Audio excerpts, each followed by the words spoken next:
Welcome back to the Daily Thunder podcast. I'm your host, Ryan Woods. I'm here joined by Brandon Rabar, Daily Thunder beat writer. Brandon, how are you?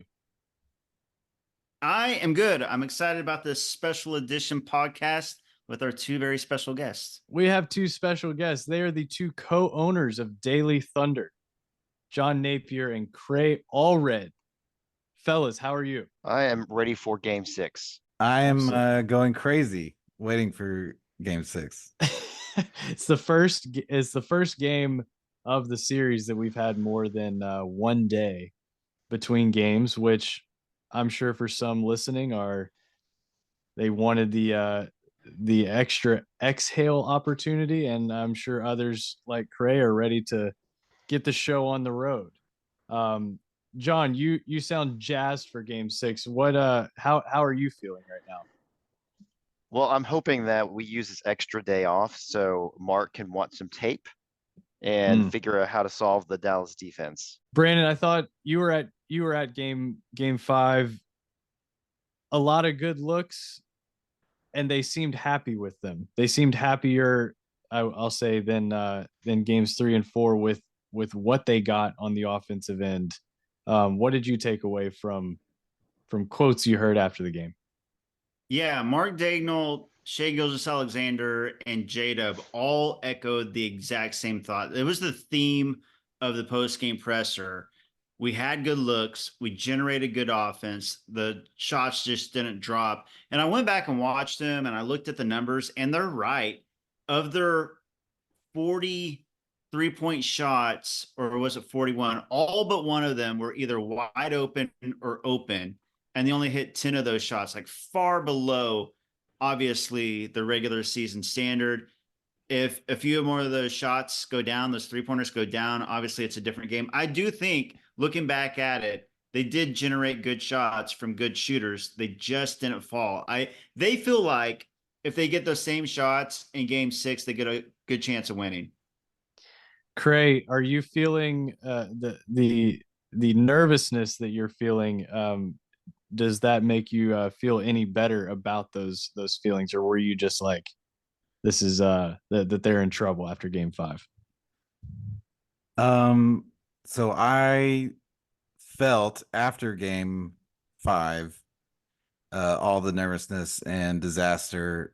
And I felt like that's when the playoffs actually felt real again for the first time.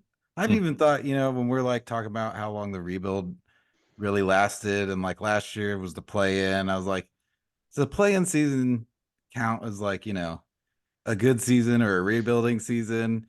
And after this series has gotten this far, I'm like, no, this is the real playoffs. I'm genuinely going crazy, and all of our commenters are going insane. And I love it, and I hate it. And this is what, being a Thunder fan used to be like. Pretty much every playoffs. Yep. There are series like this. So anyway, I am now on the upswing, and I see no reason.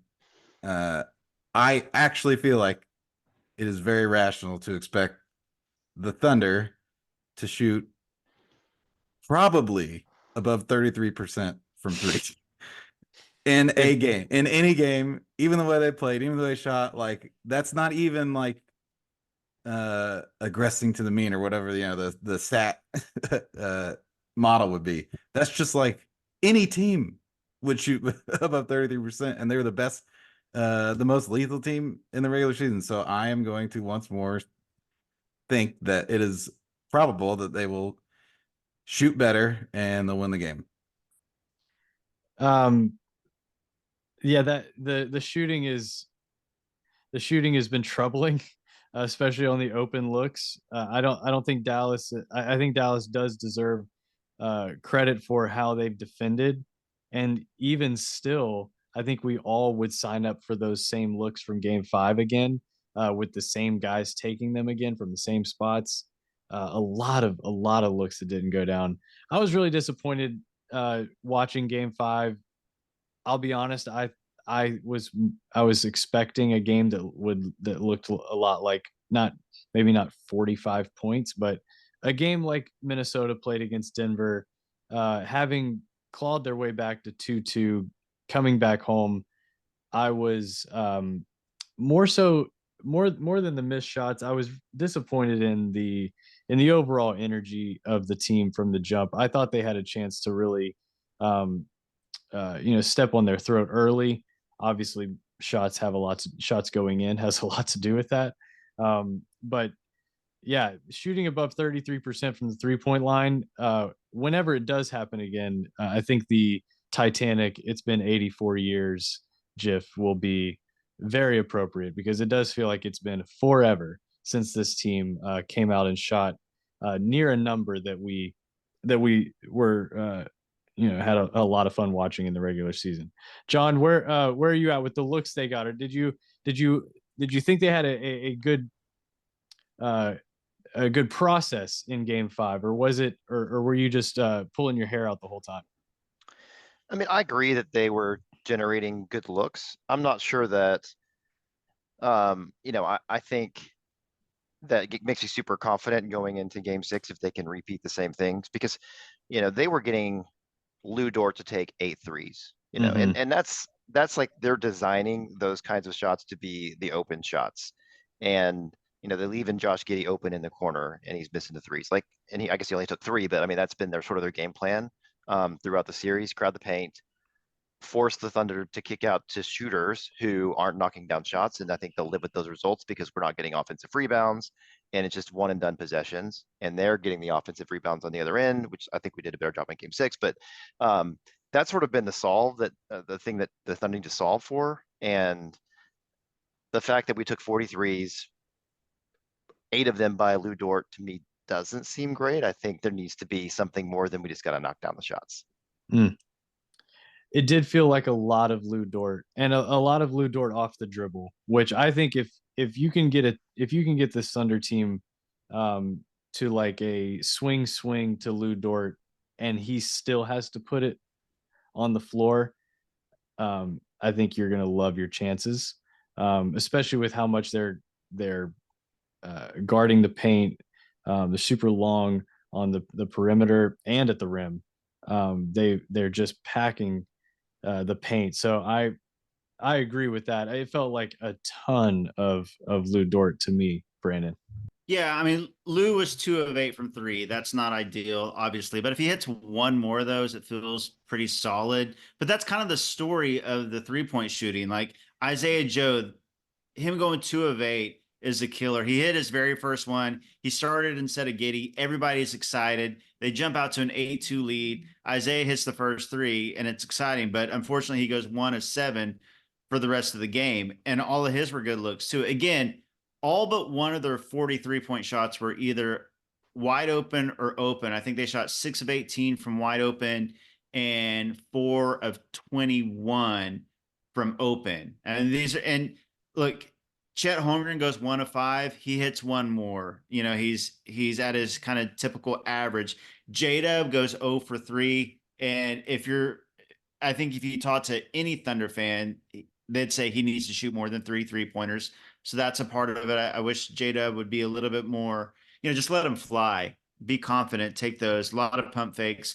Cason Wallace goes 1 of 5. Like, these are good 3-point shooters, and all of them, 1 of 5, 2 of 8, 2 of 8, 1 of 5, 0 of 3. Aaron Wiggins didn't take any. He's a good 3-point shooter. So I'm with John. Like, you'd like to see your best 3-point shooters take more of those threes. But even the good 3-point shooters on open and wide open shots, they just weren't dropping. And again, 3 more of those fall, it's a different ball game. It really is. And then Luka's hitting like into the shot clock, 35-footer with Lou Dort hand in his face. Like, Luka was obviously great, but really Shea matched him, like point for point, efficiency for it. They both went 12 of 22. One had 31 points, one had 30 points. They both had a bunch of assists. Luka had a couple more, but they kind of evened each other out. It was the role players and the help Luka got as opposed to what Shea got on his end. Cray, you said you were sifting through the comments, and as someone who has moderated in the past, that can feel it can be a scary place at times. I'd love for you if you care to share some of your favorite pulls. Okay. Well, I'm gonna paraphrase Sure. because it would give some of our commenting friends, my brethren. I'm a creature of the comments. That me and John rose up from the comments and purchased the site. And Brandon is too. He grew from the comments into the beat writer for Daily Thunder. And you too, Ryan. I know you found We're all it back in the spawns. We're day. all Yeah, yeah. spawns. So anyway, I just can't, give people satisfaction when I'm roasting them to actually drop verbatim quotes of their comments. So sorry guys, but I love you all. I some of the takes are pretty wild right now. And I'm just gonna run through some of my favorite ones and just toss them out, and maybe sometimes there's a grain of truth to them, maybe. If anyone wants to, play devil's advocate on these, but one really popular one is that the barking is bad, that the barking is a sign of immaturity, and these players need to get real and stop celebrating that they're on TV and having fun and mom made pizza rolls and grow up, and that'll help them be the tough playoff competitors that they need to be. What do you guys think? Is the barking bad? I love the barking. I think it's a part of this team's fabric, a part of this team's personality, their DNA. A whole lot of the reason why, obviously, the success on the court is the number one reason why everybody's, enjoying this team this year, obviously. But it's those other things, the chemistry, the fun that they have in the post game, the barking, the camaraderie they have with each other, and the chemistry they have with the OKC fans. That's a part of what makes this team fun and gives it the identity that they have. And I don't think that barking is affecting their play. Like, I don't think that they're, going to hit 13 of 40 from three instead of 10 of 40 from open threes because they do or don't bark. I mean, that's my analytics on that. They really came through on TV after the Jalen dunk. It was at the end of a quarter. It might have been right before half. I can't remember, but yeah, that was where I heard them the most. But that is a blistering take right there. The barking is bad. What else you got over there, Cray? A more common one, and maybe a little more serious on the surface, is that well, let's work up to the final one. But let's just say this trade deadline, missed opportunity. The Thunder got a ineffective veteran, we could say, to put it politely, I think, rowing Gordon Hayward, and did some trades with this weird trade triangle of Dallas and Oklahoma City and Charlotte, who are now like the castaway Thunder out in Charlotte, And Washington. And and Washington. Washington, yeah. And so anyway, the Mavericks, some second round draft picks were traded around and some salaries were swapped around, and the Mavericks ended up with PJ Washington, who's shooting lights out, obviously, and the Thunder didn't end up with any of the other mildly interesting veterans that were on the trade market, and that's basically stubbornness by the organization, not pressing the gas, so to speak, when it was a true contending year, and that the front office has set the team up for failure by an unwillingness to obtain players like PJ Washington. John, they did get themselves about $18 million in cap space. I would love to hear your thoughts on the inactivity. Uh, I guess would be the overarching theme here. What are your thoughts on maybe assisting Dallas in the acquisition of Daniel Gafford and what that means for this series? Well, certainly Dallas's moves at the trade deadline are the reason they are winning this series 3-2 and are in a good spot to move on. So, that alone, yeah. you know, as a fan, I wish the team would have made a more substantial move. Hayward was never coming to help us in the playoffs. I mean, that's not. I don't know what he's done. Has he even taken a shot this series? Like, all his time on the court has been pretty much a zero. I mean, not a factor either way. And when we're getting beaten on lobs after lob in game 5, and we have no interior presence other than Chet Holmgren, and no rim protection. I mean, I would have liked to have seen us try to go get a big at the deadline. The all of the talk was about, do they play the long game here? Do they add to what they have now? I would say the options felt limited. I don't know how much this team is playing a Daniel Gafford or an Andre Drummond or a number of other names that were mentioned around the deadline. But I do think it's fair play to those frustrated by. It's kind of a double whammy because not doing something, but also kind of going and putting your hand in a deal, help facilitate a deal for Gafford to end up in Dallas. It's a tough look right now. Like, no bones about that, but the unprotected Brandon, correct me if I'm wrong, unprotected swap in 28, or is it lightly protected? It's unprotected, Yeah. as it should be. Like, they were giving up a guaranteed pick and helping out a fellow playoff contender. So the price of that was going to have to be an unprotected. And, you know, when you look at just the value of that, this is a consensus, very, very weak draft. The pick that they ended up giving away, very, very weak, because they ended up giving up the Clippers pick because it was the second worst of all the picks. So it was like the 26th, 25th, 26th pick in a bad draft. So to be able to have an unprotected pick with who knows how that'll, you know, end up, I think the value is fine. The only, you know, where John's coming from, I get just the fact that you're helping the Mavs out. Now, I will say that Gafford, when you look at like the plus minus in this series, he hasn't been that effective. It's really been the lively minutes. He's still a good player, and he's still obviously helping them. And I think that getting him for a first rounder is a good deal. I just don't think the Thunder had any interest in him. But then you can make the argument of should they have helped the Mavs. I get that part. That's an interesting subplot as well. Is that, you know, the consensus is Oklahoma City's thin and they're small.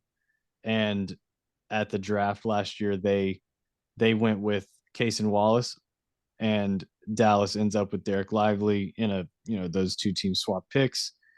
So yeah, it's an interesting. The optics are very interesting in this series because these two teams have been trade partners and at least facilitators with each other for a couple times in the last 12 months. I do agree with Brandon. Like, Gafford is fine.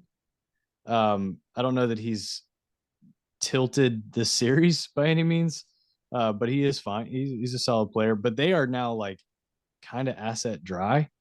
The Mavs are, and if you know if you're gonna you know pull the trigger on your last bullet for Daniel Gafford, I think there are ways to look at his production in these playoffs and in this series that you might would still want more from him.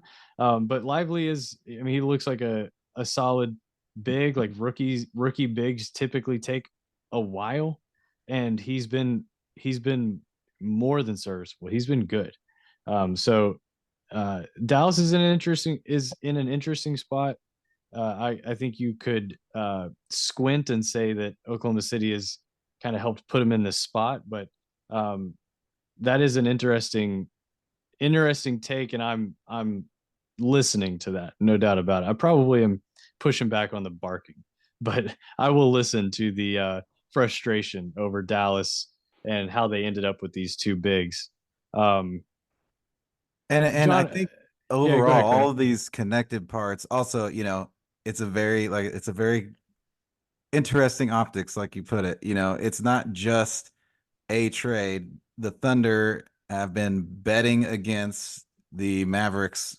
The Thunder front office have basically placed bets against the Mavericks front office and their roster and team building, right? And And Luca's future for sure. That is the uh-huh, summer he's a free agent.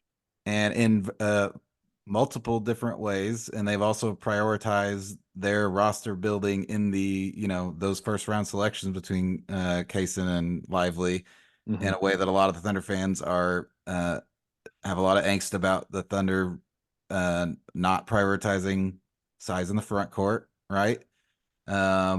I am at the risk of sounding like a shill.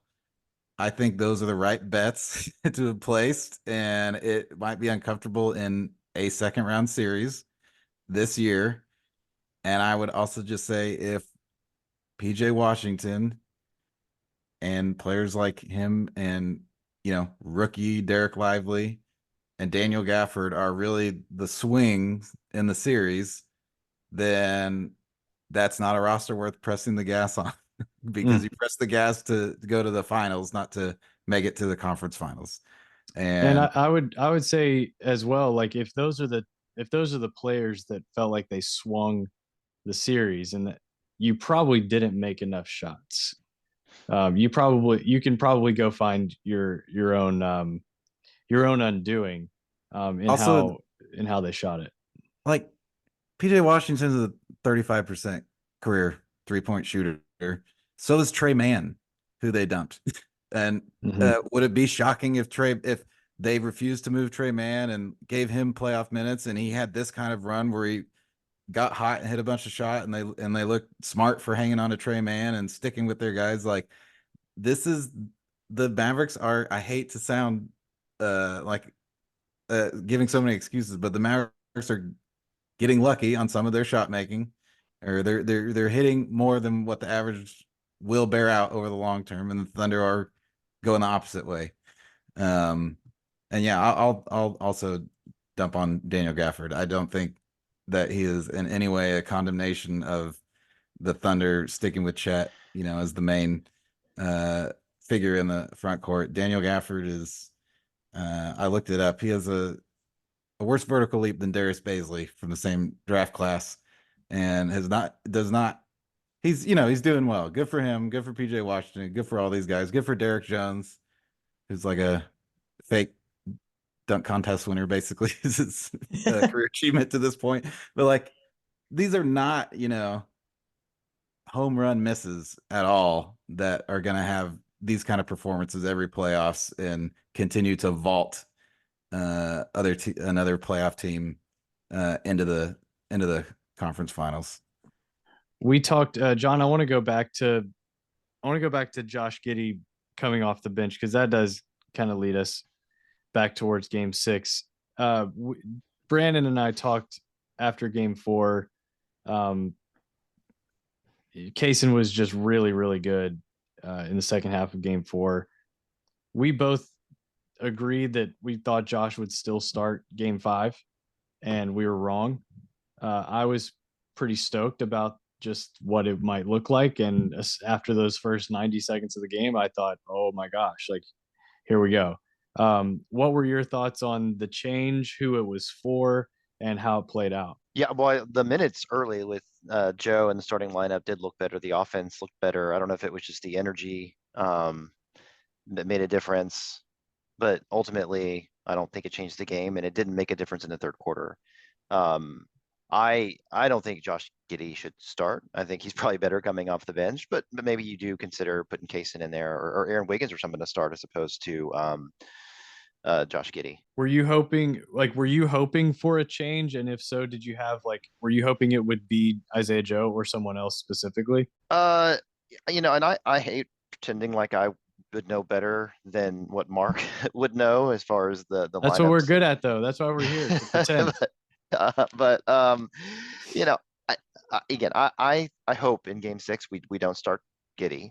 I thought his minutes off the bench were actually solid Mhm. in um, Game 5, and if it's Joe, I think I'll be happy with that. And If it's somebody else, I'd be happy about that. I probably would not start Giddy. Brandon, we what did think you think there's a about the real- change? Do we think there's a real chance they might go back to Giddy? Yeah. That I that's think a that's a great, like, that is a big time question for game 6, is like, do they try and put the toothpaste back in the tube? I don't think that they will. Like, you make a move like that, I think it's such a bold move for this team and such a different move for this team. I'd be shocked if they went back. Now, I wouldn't be surprised if they went with somebody else, like if they went with Case and Wallace instead of Isaiah Joe, or maybe Aaron Wiggins and Isaiah Joe. I would be shocked after making, because it kind of like gives them the freedom. You know, if they were to win tomorrow, you kind of make it awkward, I think, by going back to Giddey. And he obviously, for them to make this move, they had to feel pretty strongly about it. The results didn't bear out, obviously, in game 5 like they wanted, but I think the thought was there, the right thought. I think it did generate better shots. I think it provided better spacing for the rest of the guys. They just didn't hit the shots. But I think the strategy and the philosophy behind it was wise. It just didn't work. But yeah, I'd be shocked if Giddey starts again. I think it'll be Joe, Kaysen, or Wiggins. Do you Great. think that if Josh Giddey doesn't start in game 6, that we may be looking at the end of Josh Giddey as a starter period leading into next season? Possibly, for sure. Like, I mean, obviously the big question is, do the Thunder make any moves to get us 4, with some size, rebounding, that can shoot in space, like a 3-and-D type guy, whether that be a trade, free agency, they'll have all that money, or like a move in the draft. Although this draft, it's hard to see a guy coming in and starting on this team right away over, Giddey or Casey Wallace or Wiggins or those guys. But I would guess, yes, that we probably won't see Giddey starting again. I don't know if that means that, I'm not saying that Giddey will be traded or anything like that, but I do think as far as starting goes, I would guess so, that the writing's kind of on the wall with this move. It's just one game. I mean, it's obviously not in stone or anything like that, but that would be my guess. It felt like they waited and waited and waited, and to give this every possible opportunity to kind of work itself out. And I think they've seen what they need to see. I think there are I think there are some fans that felt like they had seen enough a while ago. But they stayed patient. I think they reached a point where they had to, they had to see something different. And I do agree with John. I think his minutes off the bench were solid. And I think he's more effective on the ball. If you can buy him more on ball possessions off the bench against, in theory, lesser players, like rotation players off the bench for another team, then I think you're talking about a recipe where he can be successful. We have seen that. We have seen Josh be successful on the ball, and if bringing him off the bench utilizes that more, then I think it works. It's not just let's get rid of Giddey. It's just let's use him in a better way, in a way that he can be more effective. So I do find that it's just something we've talked about, Brandon, like, so much this year, and to see it finally happen, I thought it was even more disappointing that, like, they really threw their pitch in this game, and it got it got smoked. And Second it deck. looked so good at first too. The Thunder jumped out to an 8-2 lead. Isaiah hits the first 3, and it looked like, oh man, they just came off that huge come from behind win in Dallas. They tied it 2-2. They have home court. Loud City is going crazy, and it looked like it was going to work. And then they just could not hit any shots after those first couple minutes. And 8-2 sounds small, but like, they had been spotting Dallas 6 to 8 point leads in the, like, right out of the gate. So it felt massive that they were not only even with them, but they were, throwing the first punch. It was new. So yeah, I I do think we'll see more of, it might be Kaysen, but I do think it'll be either Kaysen or Isaiah Joe as the fifth starter. Cray, you've been teeing up this final take from the comment section. We'd love to hear it. Yeah. Well, and real quick, if the Thunder mean, if Mark means what he says, they think it did work, right? They think they got the That's shots more than they fair. want. That's more So than for them to that's revert, correct. That would be an admission that it was not a process-oriented decision. I think I would be surprised. But anyway, okay. Well, the last hot take is Bine. It Let's might feel a go. little sacrilegious. We'll see. The call is coming from inside Yeah. the house. So did everyone get their? First you guys got who? Give me a prediction. Everyone needs to predict. Man up. Who will win Game 6, and who will win the series? John. Now. No, I'm just gonna go Homer. Yeah, Thunder win Game 6. Thunder close it out at home in front of a raucous crowd in Game 7. Brandon, you said Game 6 win, but series? Yeah, whoever wins Game 6, obviously winning the series. Is that what you? Yeah. Well, If the Thunder win Game okay, 6, okay. they're winning the series. Yeah, if the Thunder win Game 6, they're winning the series. That feels a little cop-outy, by the way. You did say if. You can't say if when you're doing a strong. Let's stick your neck out, Brandon. Let's put your name on. I can't choose against them. I mean, so yes, I'm with John. Thunder win. They're due to hit. They've been the best 3-point shooting team all season. They're going to play desperate. They're going to play hard. They're going to leave it all out there. I think when they're at full strength and hitting, they are a better team. So yeah, Thunder win tomorrow. Is Ryan the only one that's going to vote with his head over his heart? I guess so. I do not think the Thunder win tomorrow night. I obviously hope it happens, and I think the path is just it's their night from the 3-point line. But I do think they're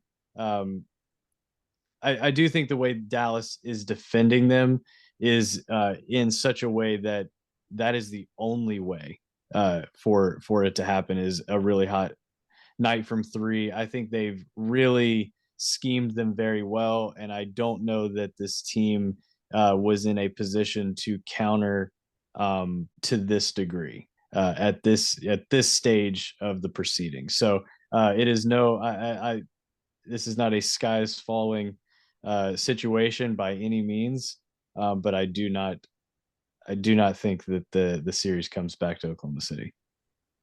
And I accept that as probably the most rational take, and gives credit to the opponent, which I'm unwilling to give while I'm blind playoff insanity, and at least until the series is over. So, okay, well, the whole world thinks the Thunder are going to lose outside of Oklahoma City fans, right?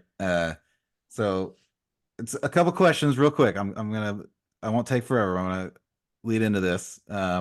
Mavericks are scoring 103.8 points per game.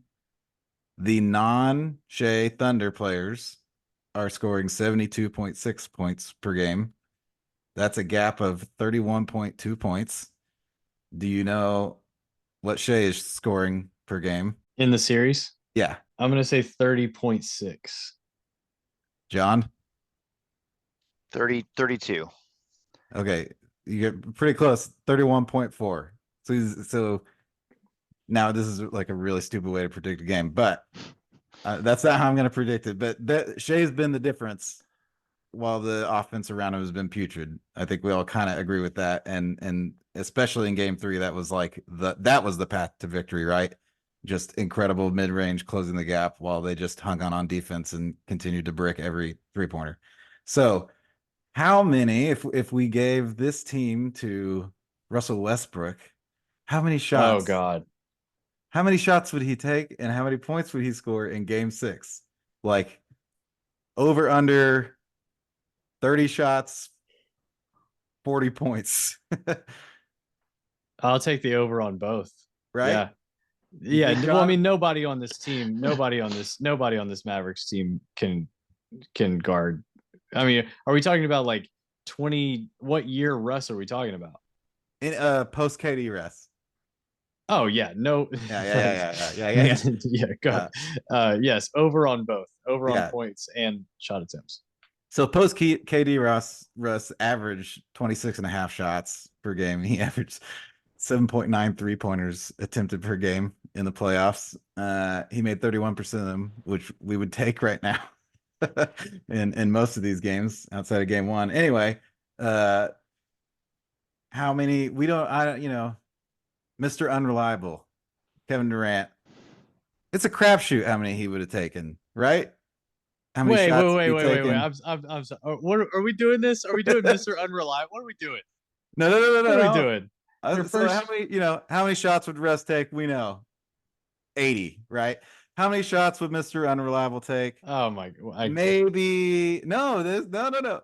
Maybe 30, maybe 11, maybe he'd stand in the corner with his hands in the pockets because Tony Allen was guarding him. Anyway, how many shots will Mr. Consistent take?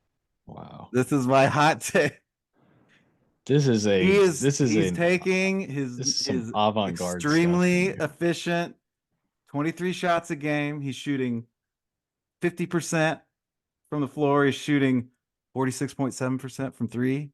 FYI, he's shooting 88% from the line. He is killing. He has killed, but our expectations for him as a killer are way too low. We were complaining that Luka was so close to him in the MVP racing and that he wasn't getting his credit and that his team has these low expectations, but because they're young and they're not looking at him as like a real MVP leader. Jalen Brunson is shooting 30% right now on 6.6 threes per game. He's taking 27 shots per game. Jalen Brunson.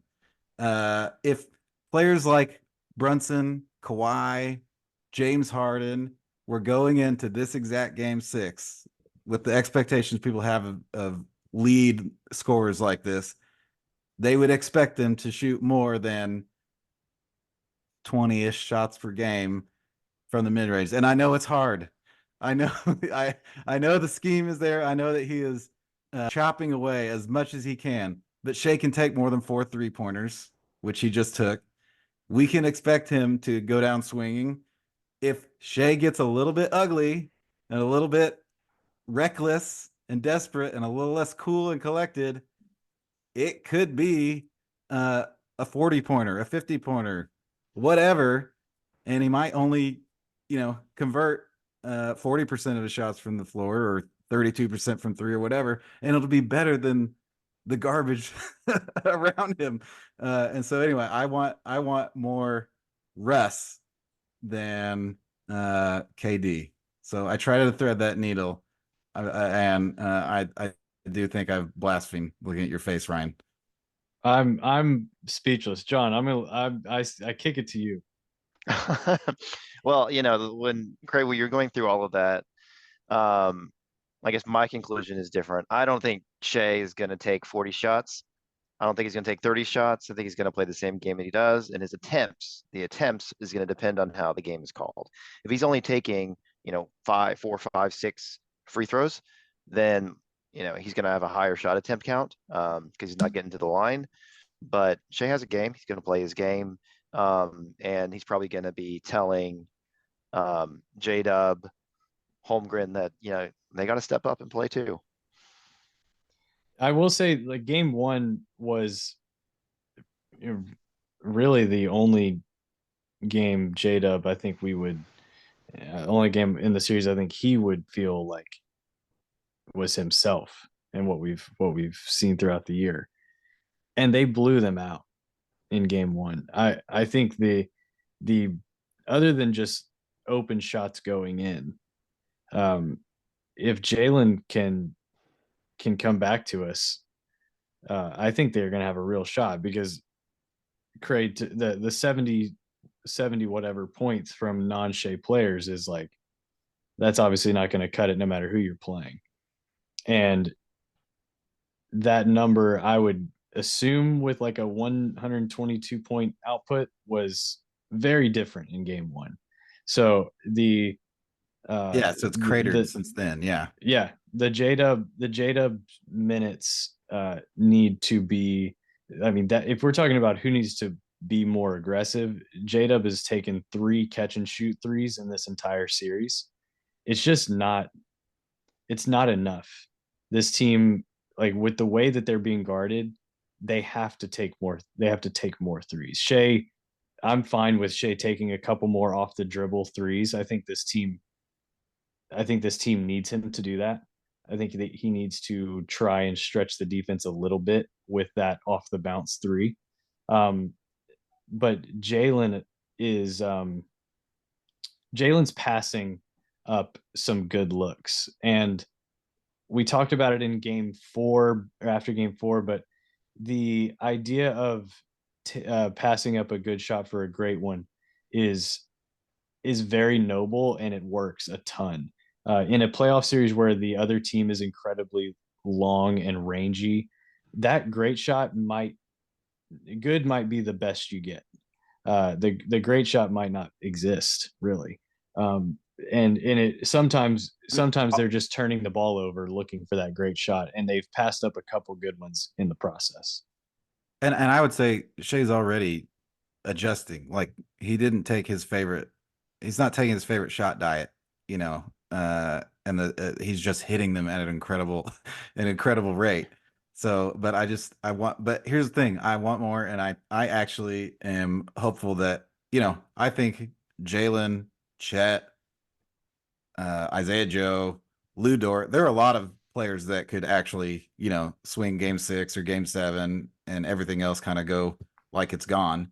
But I want it to be Shea. He's our MVP candidate. Yep. He bounced Luka from the World Cup last fall, if we remember it right. Luka's all smiling. I want Luka to be miserable, complaining about the refs because he's losing to Shea, who got more votes for the MVP and proves that he deserved them, which he really has so far this series. I think the series is outside of game 5, he's easily outperformed Luka. But even though Luka's got the injury excuse, but I'll stop trashing him. John, final word to you before we sign off and prepare ourselves for game 6. Just anything I want to say? anything you're dying to final words from you. Well, you know, Cray said that your take on the Thunder not pulling out game 6 was the rational take. I do think the rational take is that the Thunder have fight in them. They've come back from games all season. They won 57 games for a reason. They had the extra day. I think there's going to be some thought into how they attack the Dallas defense. And I mean, I truly am optimistic. I think that OKC plays a much better game, and everybody should tune in because, you know, they're going to win. Let's go. That was fire. I love it. John. Let John cook, you know. A great way to and you know, if the Thunder win tomorrow and my prediction has rubbed, just come, you know where to find me. I'm not hard to find, as Dion says. I'm not hard to find. Just, you can send all your hate my way. Like, that is, I will be so happy to be wrong tomorrow night if they pull this thing out and bring it back home for 7. I have to say, a special thanks, obviously, to Brandon and to you both, Cray and to John, for all the work that you guys do for the site, and for letting a couple of stooges and me and Brandon hop on here throughout the year and talking to a hot mic. We appreciate it very much.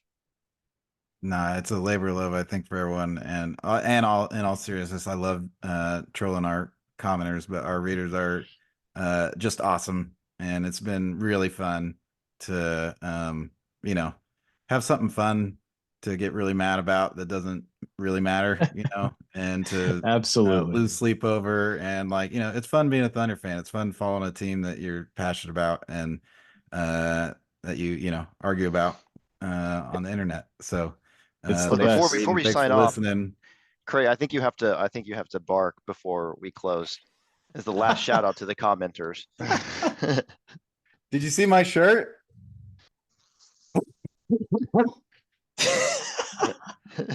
He does have a big dog's shirt on. Yeah. So it is more than appropriate. More than appropriate. All right, we're getting out of here. John and Cray, once again, thank you to you. Brandon, thank you to you. And we will be back after game 6, win or lose, to break it all down. Thank you so much for listening. We'll talk to you soon. This is the Daily Thunder Podcast.